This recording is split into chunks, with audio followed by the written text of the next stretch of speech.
Good morning students, आप सबका स्वागत है। आज हम करने जा रहे हैं एक्सरसाइज 13.1। क्वेश्चन 1 से हम स्टार्ट करेंगे। क्वेश्चन 1 क्या है, इसकी स्टेटमेंट लिख लेते हैं पहले। इसकी स्टेटमेंट हमने लिख ली है। 2 cubes each of volume 64 centimetre cube are joint end to end. 2 cube हैं, उनको हमने एंड टू एंड जोड़ा है। Find the surface area of the resulting cuboid. उन दोनों को मिलाने के बाद जो क्यूबॉइड बना है उसका सरफेस एरिया हमें निकालना है। तो शुरू करते हैं सॉल्यूशन। सबसे पहले हमने 2 क्यूब्स को जोड़ा है। ये हमारा पहला क्यूब है,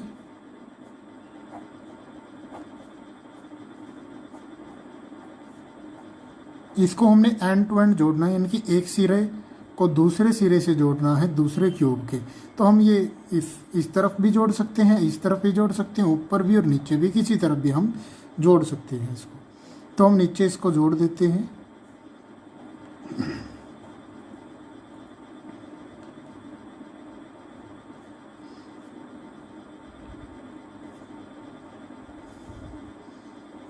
इस तरीके से ये 2 क्यूब हैं, हमने जोड़ दिए हैं। सबसे पहले हम गिवन लिखेंगे। गिवन क्या है, हमें क्या दिया हुआ है, वॉल्यूम ऑफ क्यूब दिया हुआ है। Volume of cube is equal to 64 centimetre cube. Side हमें नहीं पता है तो लेट कर लेंगे। Let side of cube is equal to a. Volume of cube formula क्या होता है, ए क्यूब होता है। वॉल्यूम ऑफ क्यूब कितना दिया हुआ है, 64 centimetre cube is equal to a cube. Then a will be equal to cube root of 64। Then a will be equal to 4 centimetre. Side of cube कितनी निकल के आई, 4 सेंटीमीटर। यानी कि ये जो साइड है ये भी 4 सेंटीमीटर, ये भी 4 सेंटीमीटर है, और ये साइड भी 4 सेंटीमीटर है, ये भी हमारी 4 सेंटीमीटर है। तो दूसरे क्यूब का भी वॉल्यूम इतना ही है, तो उसकी साइड भी कितनी होगी, 4 सेंटीमीटर। अब देखो ये जो नया क्यूबॉइड बना है इसकी हाइट तो हमारी कितनी इंक्रीज हो गई, 4 + 4 इज इक्वल टू 8। लेंथ कितनी रहेगी, 4 सेंटीमीटर। विड्थ कितनी रहेगी, 4 सेंटीमीटर। तो न्यू क्यूब है, न्यू क्यूबॉइड है, सॉरी। लेंथ कितनी है इसकी, L is equal to 4 centimetre. Breadth B again 4 centimetre. Height कितनी हो गई, अब क्यूब को हमने नीचे जोड़ा है तो दोनों की जुड़ के 4 + 4 height H is equal to 8 centimetre. नए क्यूबॉइड का सरफेस एरिया निकालना है। Surface area of cuboid formula क्या होता है, 2 × LB BH + HL। Value put कर देंगे। L की वैल्यू कितनी है, 4 B 4 B 4 H 8 + H 8 L 4। Then 2 × 4 × 4 16, 4 × 8 32, 32, 2 × 16 + 32, 32 + 32 64 + 16 90, 90 × 2 180। Surface area निकालना है तो यूनिट क्या रहेगी, सेंटीमीटर चली आ रही है, तो सरफेस एरिया की unit centimetre square.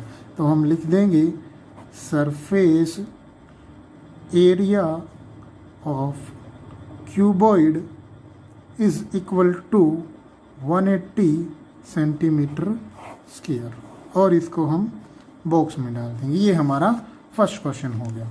Next question देखते हैं। क्वेश्चन नंबर 2 है, a vessel is in the form of hollow hemisphere. एक वेसल है जो होलो यानी कि खाली है, अंदर से खाली है, हेमिस्फीयर माउंटेड बाय अ होलो सिलेंडर, होलो सिलेंडर जो है उसके ऊपर रखा गया है, बाय यानी कि जो हेमिस्फीयर है वो नीचे है। The diameter of a hemisphere is 14 centimetre, जो हेमिस्फीयर है उसका डायमीटर कितना है 14 सेंटीमीटर है। And the height of vessel is 13 centimetre, vessel की हाइट 13 सेंटीमीटर है। Find inner surface area of the vessel, inner surface area निकालना है। इस तरह के क्वेश्चन में हमने कोई भी फार्मूला जो है लगाने से पहले ये देखना है कि वेसल की फॉर्म क्या बन रही है, कौन कौन सा एरिया हमारा काउंट हो रहा है। पहले इसके लिए हम डायग्राम बना लेते हैं, डायग्राम से समझना आसान हो जाएगा।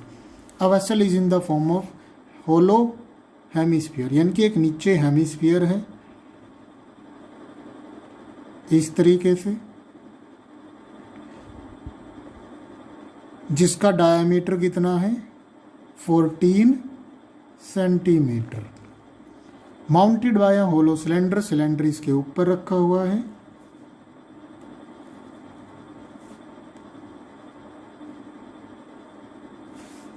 इस तरह से the diameter of hemisphere, hemisphere का डायमीटर भी कितना है 14, यानी कि दोनों जो है बराबर बराबर डायमीटर के ऊपर रखे हुए हैं। And the height of the vessel, यहाँ पर वेसल की हाइट पूरी दे रखी है 13 सेंटीमीटर, पूरी वेसल की हाइट है, ना कि हेमिस्फीयर की ना कि सिलेंडर की, टोटल हाइट 13 है। Find the inner surface area, अंदर का सरफेस एरिया निकालना। अब हमें समझना है कि अंदर के सरफेस एरिया में क्या क्या काउंट हो रहा है। अंदर की जब हम सरफेस एरिया की बात करें तो सिलेंडर का कर्व्ड सरफेस एरिया काउंट होगा और हेमिस्फीयर का भी कर्व्ड सरफेस एरिया ही काउंट होगा, यानी कि हमें सिलेंडर के कर्व्ड सरफेस एरिया और हेमिस्फीयर के कर्व्ड सरफेस एरिया को जोड़ना है, वही हमारा टोटल सरफेस एरिया होगा, रिक्वायर्ड सरफेस एरिया होगा। लेकिन हमें सबसे पहले पता होना चाहिए कि सिलेंडर की हाइट कितनी है। अब देखो ये 14 है डायमीटर, तो इसकी रेडियस कितनी हो जाएगी 7, तो यहाँ से यहाँ तक ये भी रेडियस है और ये भी हमारी क्या है रेडियस है, यानी कि ये लेंथ कितनी है 7 सेंटीमीटर। तो अगर ये 7 है तो ऊपर कितना बचेगा 13 माइनस 7। गिवन से शुरू करते हैं, क्या क्या दिया हुआ है। हेमिस्फीयर की बात करें तो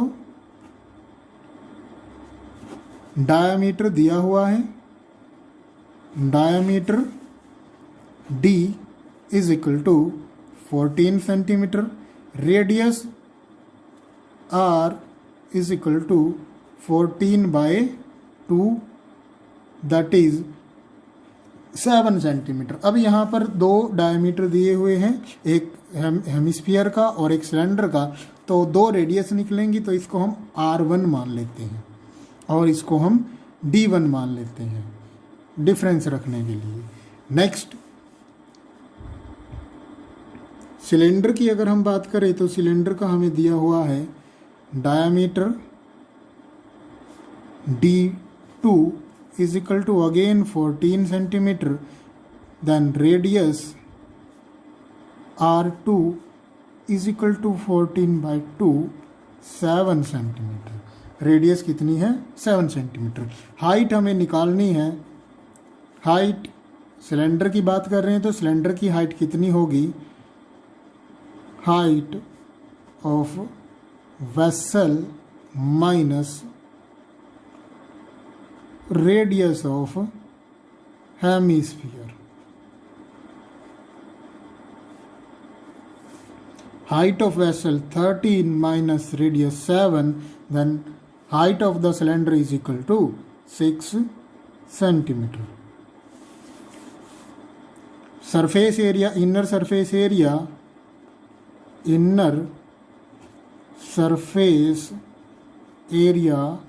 of vessel is equal to inner surface area of cylinder plus, देखो जो हमारा वेसल है उसका इनर सरफेस एरिया इस सिलेंडर को मिला के बनेगा और हेमिस्फीयर को मिला के बनेगा, तो inner surface area of cylinder plus inner surface area, inner surface area of hemisphere. Inner surface area of cylinder is equal to 2 pi RH plus यहाँ पे इसकी हाइट को हम h मान लेते हैं। यहाँ पर रेडियस की बात करें तो इसकी रेडियस क्या माननी है हमने, R2 माननी है, तो 2 पाई R2h। Inner surface area of hemisphere 2 pi R square, तो 2 पाई R1 स्क्वायर। 2 पाई कॉमन लिया तो अंदर क्या बचेगा, R2h plus R1 square. 2 into, question में हमें पाई की वैल्यू को मेंशन नहीं किया है तो हम 22/7 ही लेंगे। R2 की बात करें तो R2 कितना है, ये रहा 7 सेंटीमीटर। H की बात करें तो H कितना है, 6 centimetre, plus R2 again 7 into 7 इसमें भी है तो कॉमन ले लेंगे। 2 into 22/7 into 7, 6 plus 7, 7 cancel, 6 plus 7 13 into 2, 22 into 2 44 into 13 is equal to 572 centimeter square. This is the required area. And thank you.